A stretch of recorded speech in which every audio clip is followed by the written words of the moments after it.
نشوف السؤال ده مع بعضينا. A 6 weeks old girl is referred by the general practitioner with poor weight gain. يعني مش عارفة ايه الويت جين بتاعها، ايه ضعيف، عندها 6 weeks. Her mother states that she becomes sweaty وتكبنك during feeds. دي مشكلة مشهورة أوي أوي أوي دايما مع حالات الايه الكونجينيتال هارت ديزيز. تلاقي difficulty في ايه، في عملية الايه الأكل والرضاعة، ويبدأ يحصل لهم تكيبنيا. عندهم difficulty في الموضوع ده ويحصل معاها sweating. On examination she has a soft pansystolic murmur.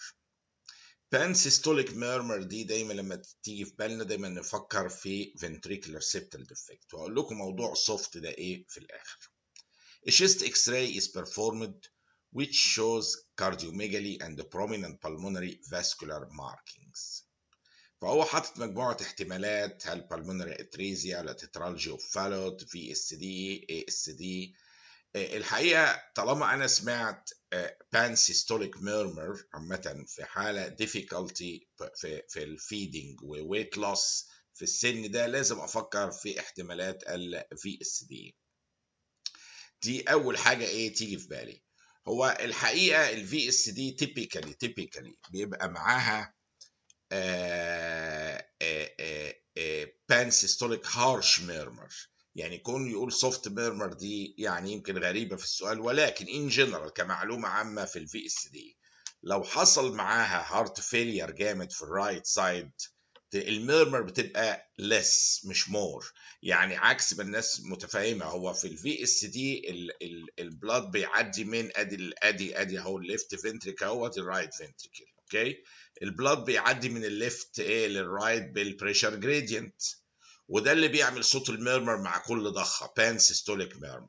كل ضخه يروح معدي عامل لنا الهارش بانسيستوليك ميرمر لحد ما الرايت فنتريكل ده يبدا يفيل. لما يفيل يعلى البريشر جواه، الانداستوليك يعلى جواه، فتبص تلاقي الفلو قل والميرمر بقت سوفتند. فيمكن هو يقصد يريفير كده في السؤال ان هو مش شرط تبقى هارش، يعني ممكن الميرمر تبقى سوفتند ويكر بسبب حدوث رايت فنتريكولار فيلير. لكن اللي بنعتمد عليه قوي كلمه بانسيستوليك ميرمر مع ديفيكالتي في الفيدنج في سن صغير وديفيكالتي تو جين ويت، كل ده يمشي مع نوع الميرمر بانسيستوليك مع الفي اس دي المعروفه. الفي اس دي طبعا زي ما احنا شايفين هنا في باي فنتريكولار انلارجمنت، وفي الرايت اتريوم كمان في النهايه بيبقى انلارجد بعد ما الرايت فنتريكل بيفيل. وادي الرايت بالمونري ارتري والمين بالمونري ارتري دايليتد، لان في فلو جامد جدا للرايت سايد، وده طالع على البالمونري ارتري بعد كده، فبيعمل دايلاتيشن اهو في المنطقه اهي شايفين دي، هي هنا اهوت كده دايلاتيشن في البالمونري ارتري من الاكسسيف فلو، واللنج تبدا ايه يبقى تبقى فيها كونجيشن، مش باسيف كونجيشن، اكتف من كتر ضخ الدم اللي رايح من الليفت للرايت مع اللي جاي اصلا، يطلع كميه كبيره يتضخوا في اللنج، فتعمل حاجه اسمها بالمونري بريثورا. عشان نتخيلها سوا، البالمونري بريثورا اللي جايه من الفلو الزياده ده هوت هنا مع الاصل طالعين كلهم على اللنج. نشوف شكل اللنج الطبيعي ايه، شايفين كلير ازاي ريلاتيفلي، وهنا اللي بعدها دي بالمونري بليثرا في حاله في اس دي، شايفين الايه اللنج مليانه ايه بلاد فيسلز ايه كونجيشن جامد جدا، بس بشكل بليثرا بيسموها لانها مش باسيف، ده زياده في الايه في البلاد فلو. ادي النورمال وادي حاله بالمونري بليثرا مع في اس دي. عندي بعد كده a new significant groin lump is found في طفل عنده 9 سنين who had previously undergone unsuccessful laparoscopy for undescended testes. ايه الاحتمالات من دي؟ هو حاطط فيمورال انيوريزم وهيدروسيل ولايبوما، ولكن طالما الطفل ده جاله قبل كده كانت متشخصه undescended testes وحاولوا يعملوا لها لاباروسكوبي وفي هيستوري ليها، يبقى في الاغلب هي كملت بعد كده، بتكمل الديسند بتاعها ليتر في التشايلد هود وتبدا تظهر، فدي تيبيكال حاله مال ديسندد تيستس وكملت لحد ما نزلت في السكروتم. فهو ظهور السكروتال ماس هنا مش دلاله على فيمورال انيوريزم ولا هيدروسيل ولا لايبوما. من الهيستوري نفسه نقدر نقول ان مور لايكلي ايه مال ديسندد تيستس ايه وكملت الايه الديسند بتاعها لحد ما وصلت للسكروتم. عندي سؤالين بيقول based on current clinical opinion management of labor prior للأسبوع ال 34 of gestation should include. يعني ده clinical opinions عامة متجمعة. المانجمنت بتاع الليبر prior لل 34th weeks of gestation should include.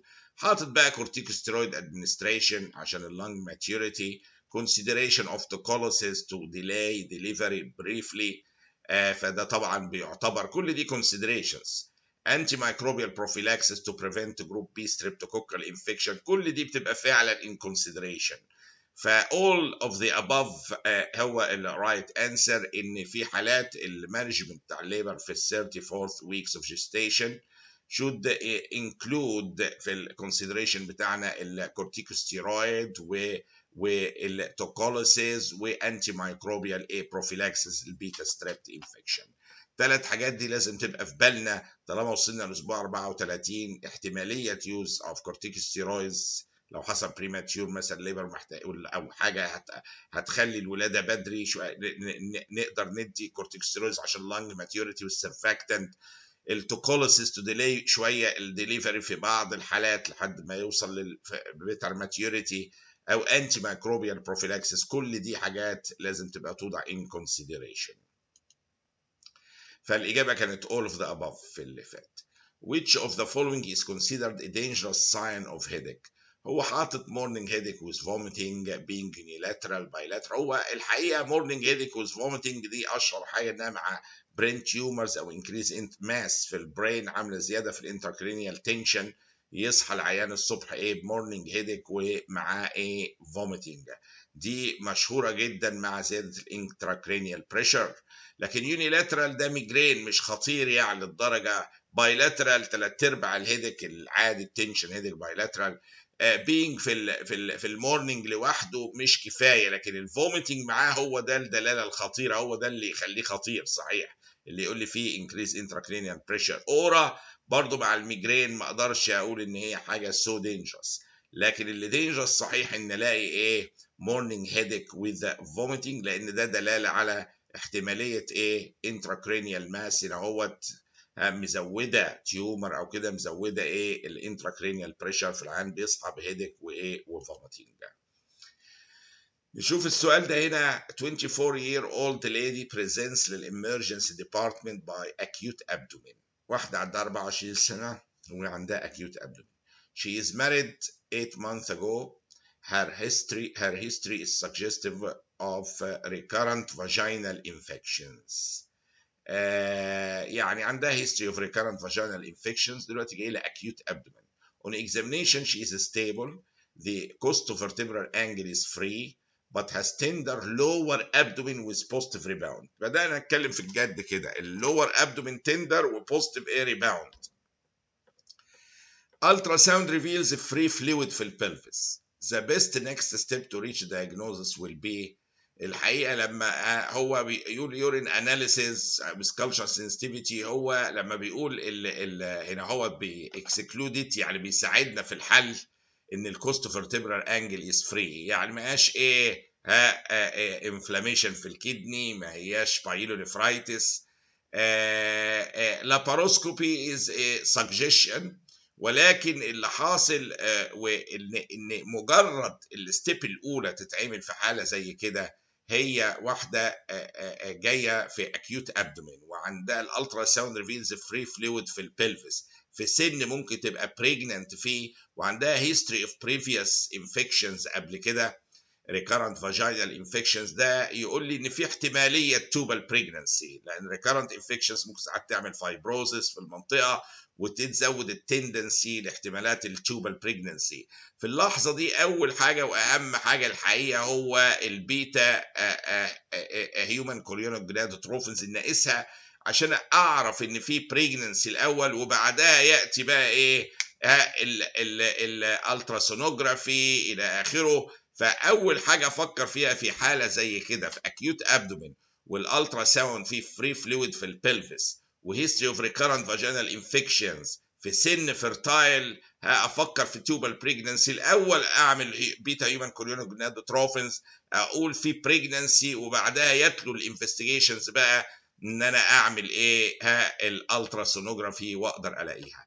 ف suspicion of an ectopic pregnancy increases if free fluid representing blood is visualized either surrounding the uterus or in the pouch of Douglas.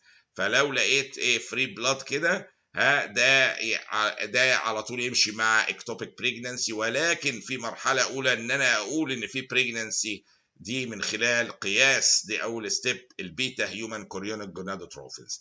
فدي كانت تيبيكال كيس لحاله ectopic pregnancy، ومع قياس الهيومن كوريونيك جونادوتروفنز دي تبقى اهم the most important step هنا.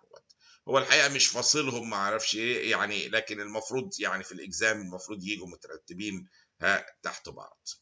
والى اللقاء مع سؤال اخر باسئله اخرى باذن الله.